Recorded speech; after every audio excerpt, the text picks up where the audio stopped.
Perbarui ilmu Islam kamu bersama Religiuan di tv1news.com dan TV1 Connect.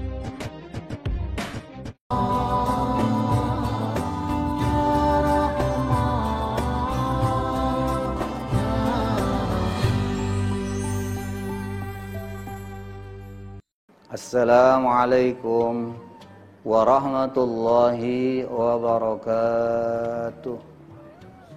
Rabbana ya Rabbana zalamna anfusana wa illam taghfir lana wa tarhamna lanakunanna minal khasirin. Rabbana ya Rabbana zalamna anfusana wa illam taghfir lana wa tarhamna lanakunanna minal khasirin. Rabbana ya Rabbana zalamna anfusana wa illam taghfir lana wa tarhamna lanakunanna minal khasirin. Alhamdulillah. Alhamdulillahilladzi hadana li hadza wa ma kunna linahtadiya laula an hadana Allah faqad fazal muttaqun. Asyhadu an la ilaha illallah wahdahu la syarika lah wa asyhadu anna Muhammadan abduhu wa rasuluhu la nabiyya ba'dah. Allahumma salli wa sallim ala hadzal nabiyil karim war rasulil syafi'il azim Sayyidina wa maulana Muhammad ibn Abdillah wa ala alihi wa sahbihi wa mawalah la hawla wa la quwwata illa billah amma ba'd.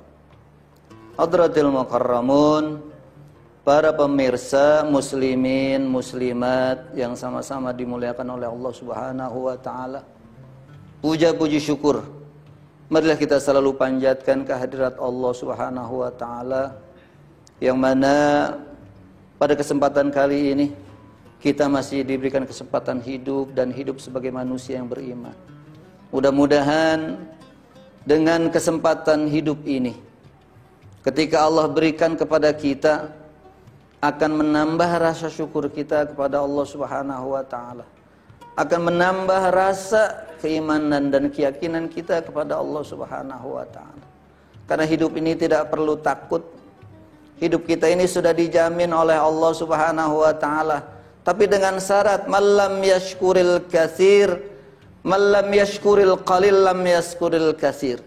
Barang siapa yang mensyukuri nikmat yang sedikit, maka ketika diberikan nikmat yang banyak dia akan bertambah syukurnya kepada Allah Subhanahu wa taala.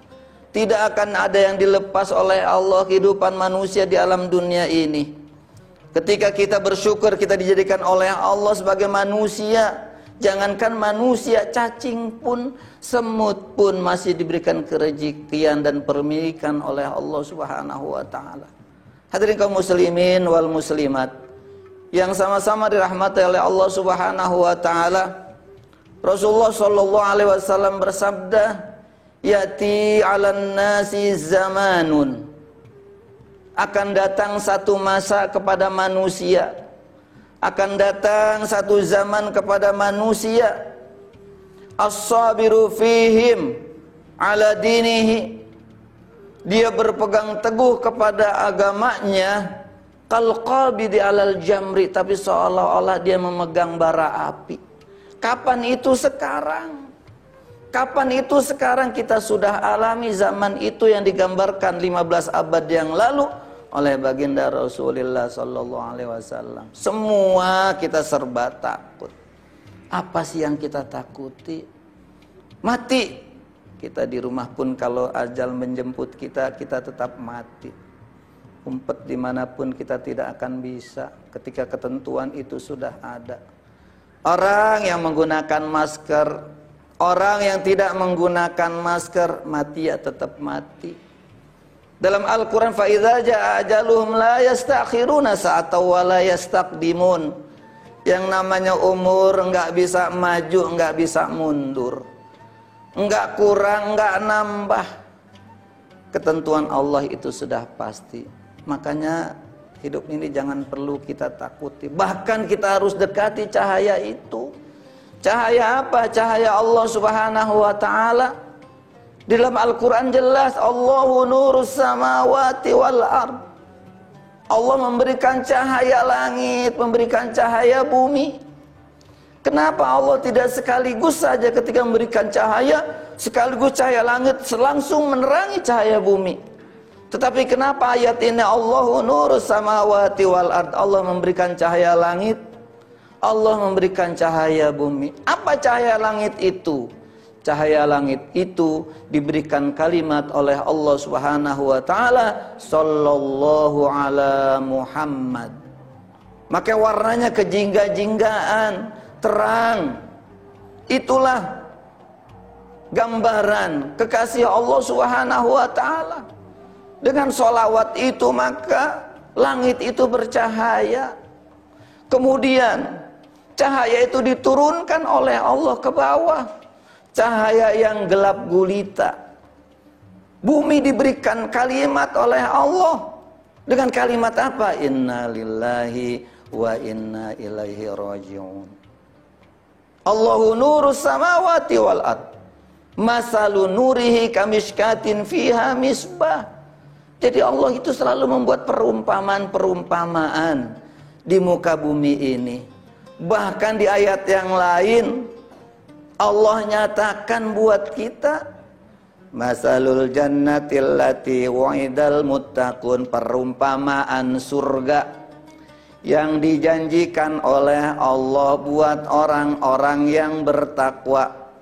Fiha anharum min ghairi asin, yang di dalamnya ada sungai-sungai yang mengalir yang tidak berubah rasa dan baunya. Wa anharum min labanil lam yataghayyar ta'muh, yang di dalam surga itu ada sungai susu yang tidak berubah rasa dan baunya. Di mana ini sungai susu? Apakah di alam dunia? Apakah nanti di sana? Pasti secara umum nanti di sana, padahal yang punya sungai susu itu ada di perempuan. Pernah nggak kita mendengar anak kecil ketika dia menyusui ibunya, menyusu kepada ibunya, pernah nggak mendengar, bu, keasinan bu, bu, kepanisan bu? Jadi wa anharum min labanil lam yataghayyar ta'muh, itulah sungai susu yang diberikan oleh Allah kepada seorang ibu, seorang perempuan. Hadirin kaum muslimin wal muslimat yang sama-sama dirahmati oleh Allah Subhanahu wa ta'ala. Ayatnya di awal masalul. Ayatnya perumpamaan. Allah membuat perumpamaan. Kalau kita menerima ayat mentah-mentah, kita tidak paham tentang itu. Wa anharum min labanil lam yataghayyar ta'muh. Jadi wa anharum min khamril lazzatil lisyaribin. Bahkan di surga itu ada sungai khamr yang lezat rasanya dan bahkan tidak memabukkan. Di mana ini? Kalau kita di alam dunia meminum khamr, pasti kita akan mabuk. Tetapi dalam ayat ini Allah nyatakan ketika kita di dalam surga itu ada sungai khamr yang lezat rasanya, yang tidak memabukkan. Sungai apa ini? Ternyata sungai yang Allah berikan perumpamaan itu adalah sungai harta. Orang ketika gila harta tidak mabuk. Tidak sama, boleh dibilang mabuk harta, tapi dia jalan tidak seperti orang mabuk minuman, mabuk khamr. Dan inilah yang digambarkan oleh Allah di dalam Al-Quranul Karim. agar kita mampu memahami, menangkap pesan-pesan ilahiyah yang ada di dalam Al-Qur'anul Karim. Hadirin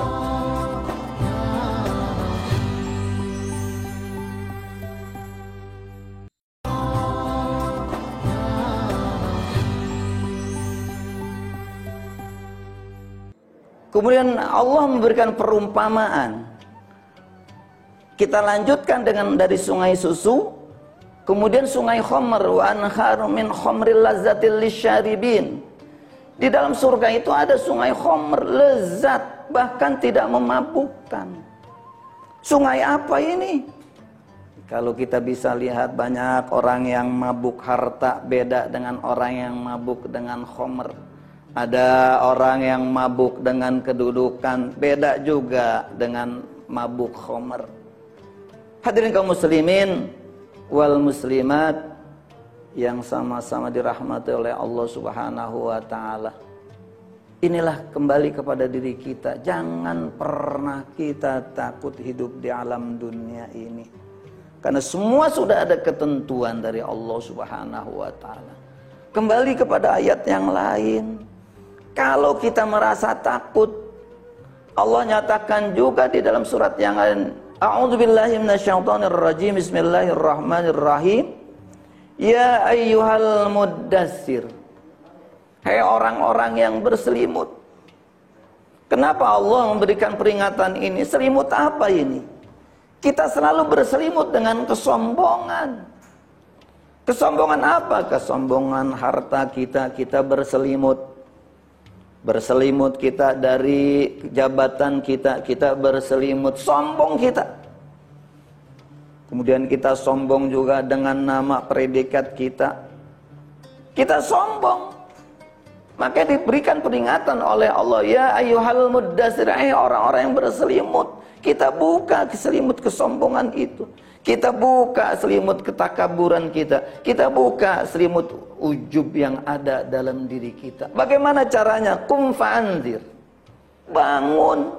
Beri peringatan. Siapa? Bukan orang lain, tetapi diri kita dulu.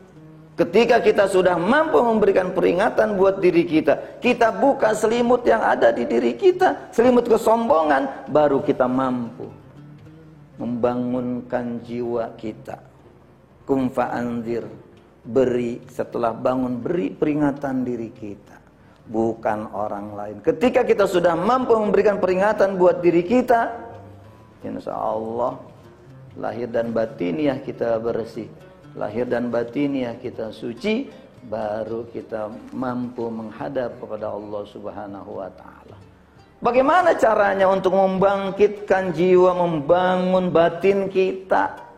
Lewat ayat ini, wa rabbaka fakabbir, besarkan nama Tuhanmu. Terkadang kita ini terbalik. Kita ingin besar nama kita. Seolah-olah, bukan seolah-olah, bahkan kita berani menandingi, ya, menandingi Allah Subhanahu wa taala. Wa rabbaka fakabbir. Kita ini berani menciptakan Tuhan di samping Allah.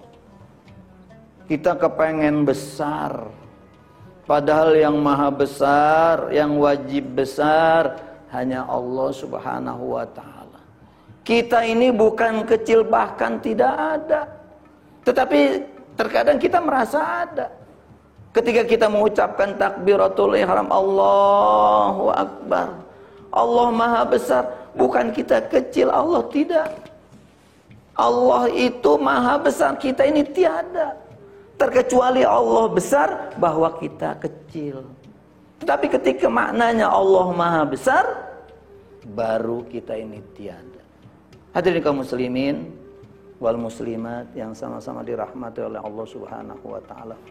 Ketika kita sudah membuka baju aib kita, ketika kita sudah mampu membangkitkan jiwa, membangun batin kita, membuka kolbu kita, dengan caranya wa rabbaka fakabbir, membesarkan nama Allah, dengan perbanyak zikrullah, perbanyak ingat kita kepada Allah, insya Allah. Wa siyabaka fatahhir, baru pakaian kita bersih. Pakaian yang mana? Pakaian batiniah kita. Kalau pakaian lahir mungkin sudah bersih, setiap hari kita cuci, bahkan istri kita yang mencuci. Tetapi rata-rata kita lupa dengan pakaian batiniah kita yang diberikan oleh Allah. Karena Allah memberikan pakaian, ada pakaian lahir, ada pakaian batin. Pakaian lahir yang selalu kita pakai untuk indah dalam penampilan kita. Tetapi pakaian batin itu yang terkadang kita lupa bahwa itulah yang harus kita benahi untuk menuju kepada Allah Subhanahu wa taala. Hadirin kaum muslimin wal muslimat di mana saja berada yang sama-sama dimuliakan oleh Allah Subhanahu wa taala. Di dalam ayat yang lain sudah dinyatakan bahwa kita ini tidak perlu takut dengan menghadapi kehidupan. Apapun yang kita hadapi kehidupan ini sudah ada ketentuan dari Allah Subhanahu wa taala. Maka ayat yang lain pun juga mengingatkan kepada kita, ala inna awliya Allahi la khaufun alaihim wa la hum yahzanun. Karena kekasih-kekasih Allah yang namanya wakil-wakil Allah itu tidak pernah ada rasa takut, tidak pernah ada keraguan-raguan, tidak pernah ada rasa was-was. Kenapa? Karena di dalam dirinya terkandung ayat-ayat Allah Subhanahu wa taala. Bahkan 30 huruf yang ada di dalam huruf-huruf hijaiyah termasuk itu ada di dalam diri kita. Di dalam kalimatnya likulli ayatin wa harfin wa nuqtatin minal Qur'an bil hikmah. Jadi tiap-tiap ayat, tiap-tiap huruf, tiap-tiap titik yang ada dalam Al-Quran bil hikmah. Banyak hikmah-hikmah Allah. Banyak kebijakan-kebijakan Allah Subhanahu wa taala. Bahkan kalau kita mau teliti, dulu Rasulullah pernah ditanya oleh Yahudi, "Wahai Rasulullah, apakah huruf-huruf yang ada dalam Al-Quran itu penuh dengan makna? Bahkan ada di dalam diri kamu," kata Rasulullah. "Hai Sayyidina Ali, engkau jawab orang Yahudi itu."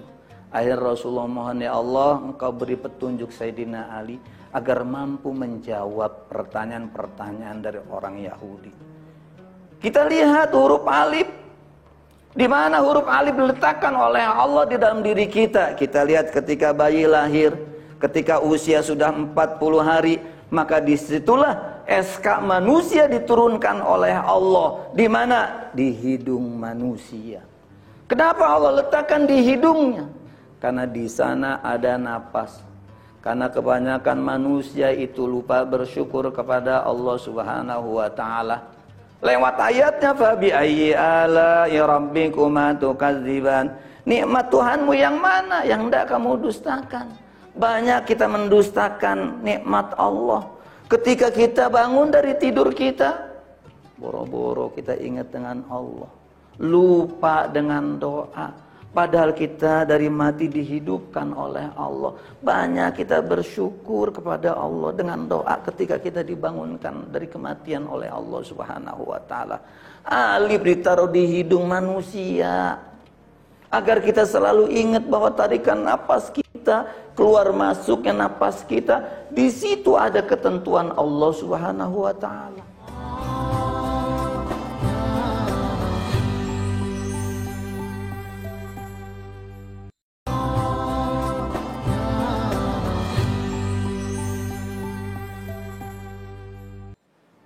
Hadirin kaum muslimin wal muslimat yang sama-sama dirahmati oleh Allah Subhanahu wa taala. Kemudian huruf ba. Ba diletakkan di mata kita agar kita mampu melihat dengan kemahabesaran Allah Subhanahu wa taala yang disebut basirah. Ketika kita melihat dengan asma Allah. Kalau tidak dengan asma Allah, kita tidak mampu melihat mata kita. Hadirin kaum muslimin wal muslimat yang sama-sama dirahmati oleh Allah Subhanahu wa taala. Kemudian huruf ta. Di mana huruf ta diletakkan oleh Allah? Di mata kita ada lubang tempat keluar air mata. Di sanalah Allah letakkan huruf ta. Agar juga kita ketika ada rasa takut kepada Allah, bukan takut kepada makhluk, maka dia akan mengeluarkan cairan yang ketika itu rasa takut kepada Allah Subhanahu wa taala. Ada orang yang selalu berbuat maksiat. Dalam satu kisahnya tidak pernah beribadah kepada Allah Subhanahu wa taala, kemudian dia wafat. Kemudian ketika dia meninggal itu, ketika dihantarkan ke neraka, kemudian ada yang menjawab, "Ya Allah, hamba-Mu ini tidak pantas untuk masuk neraka-Mu ya Allah. Aku menjadi saksinya." Siapa itu menjadi saksi? Air mata. Pada saat sekali waktu dia takut kepada Allah Subhanahu wa taala, mengeluarkan air mata, maka seketika itu juga langsung diangkat oleh Allah. Tidak jadi masuk ke nerakanya Allah. Itulah huruf ta yang ada di lubang mata, tempat keluar air mata. Kemudian huruf sa. Huruf sa itu Allah letakkan di pundak kanan kita. Kemudian setelah huruf sa, huruf ja diletakkan di pundak sebelah kiri kita. Kemudian huruf ha Allah letakkan di tangan sebelah kanan kita. Kemudian huruf kha diletakkan oleh Allah di tangan sebelah kiri kita. Kemudian huruf da atau dal Allah letakkan di telapak tangan kita. Kemudian zal diletakkan di otak kita. Kalau kita gabungkan da, zal, awas hati-hati dengan kalimat dajjal ini. Banyak orang yang meminta-minta tetapi dengan otaknya atau akal-akalan. Dan itu sudah terjadi pada saat ini. Da, za. Kemudian ro Allah letakkan di lambung sebelah kanan kita. Untuk apa? Untuk menampung air yang ada di sebelah lambung kita. Kemudian huruf zai atau huruf za di lambung sebelah kiri. Disinilah Allah menciptakan kemahaindahannya. Dari tulang rusuk kita pun juga sebelah kiri Allah ciptakan wanita. Makanya ketika wanita itu selalu bersolek, karena disitulah Allah menciptakan kemahaindahannya. Kita tidak perlu protes. Disitulah Allah meletakkan kemahaindahannya dengan menciptakan siapa? Wanita, perempuan. Artinya perumpamaan dunia. Kemudian setelah huruf zai, huruf sod. Di mana huruf sod? Allah letakkan di pantat sebelah kanan kita. Huruf dod, kemudian Allah letakkan di pantat sebelah kiri kita. Kalau huruf-huruf ini belum bercahaya, kita ngaji dimanapun serasa lama. Karena huruf-huruf ini belum muncul cahayanya. Baru duduk 5 menit kita di dalam majelis taklim, kita sudah tidak betah. Baru ngaji kita, karena basirah kita tidak pernah kita berikan cahaya, maka mata kita cepat sekali lelah, ngantuk. Hadirin kaum muslimin wal muslimat di mana saja berada yang sama-sama dirahmati oleh Allah Subhanahu wa taala. Kemudian huruf to. Huruf to itu Allah letakkan di kolbu kita agar mampu menerima sinyal-sinyal yang Allah berikan kepada kita lewat kolbu kita, lewat huruf to.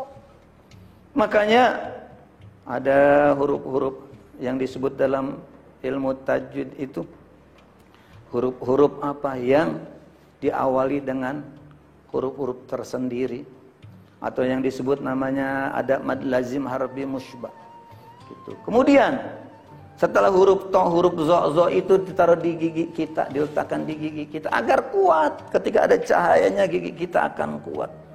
To zo ain diletakkan di paha sebelah kanan kita, ghain atau ghain diletakkan di sebelah kiri kita agar mampu menampung nih cairan-cairan atau menunjang, menopang air yang ada di lambung kita. Maha besar Allah dengan huruf-hurufnya yang diturunkan di dalam diri manusia. Maka Rasulullah mendapatkan gelar khuluqul Quran. Ain, ghain, fa. Di mana fa? Di betis kanan kita. Qaf di betis kiri kita. Kaf di mana? Kaf di kulit kita. Lam di mana? Di daging kita. Mim di mana? Di otak kita. Maka ada satu surat dalam Al-Quran, 114 surat, ada satu surat yang tidak menggunakan huruf mim. Apa itu suratnya? Inna a'tainakal kautsar Fasholli li rabbika wanhar inna syani'aka huwal abtar. Apa hubungannya dengan nikmatan yang banyak? Karena ketika orang atau manusia otaknya tenang, di situ Allah akan memberikan kenikmatan, atau kenikmatan itu akan dia peroleh. Mim nun, nun itu apa? Cahaya. Dia di luar diri kita. Selalu dia memancarkan cahaya nur Muhammad yang ada dalam diri kita, dipantulkan dengan cahaya itu. Kita ini pantulannya pantulan cahaya. Manusia itu adalah pantulan cahaya daripada cahaya nur Muhammad. Mim nun waw, waw itu ada di telapak kaki kita kiri dan kanan. Kemudian setelah waw ha ada di dengkul kita. Di sanalah sumber cikal bakal manusia yang disebut sum. Mim nun ha waw ya hamzah. Hamzah itu 4 unsur darah yang ada di dalam diri kita. Kemudian huruf ya Allah letakkan di mulut kita. Makanya Yasin disebut Yasin, itulah jantungnya Al-Quran. Sama Yasin karena huruf sin ini diletakkan di jantung manusia. Sin yang besar di sebelah kanan dada manusia. Hadirin kaum muslimin wal muslimat yang sama-sama dirahmati oleh Allah Subhanahu wa taala. Mudah-mudahan tausiah singkat ada manfaat buat kita bersama. Dan kita pahami betul ayat-ayat Al-Quran. Kita pahami betul bahwa ketika kita membaca Al-Quran, kita sedang berdialog kepada Sang Pencipta, yakni Allah Subhanahu wa taala. Kita mohon selalu agar selalu dibukakan pintu hati kita, mata hati kita untuk mudah menerima pelajaran baik-baik dari Allah Subhanahu wa taala, dan akhirnya kita dimasukkan ke dalam rumpun hamba-hamba Allah yang soleh. Amin amin ya rabbal alamin. Cukup sekian dari saya. Mohon maaf apabila ada kekurangan. Akhirul kalam. Wassalamualaikum warahmatullahi wabarakatuh.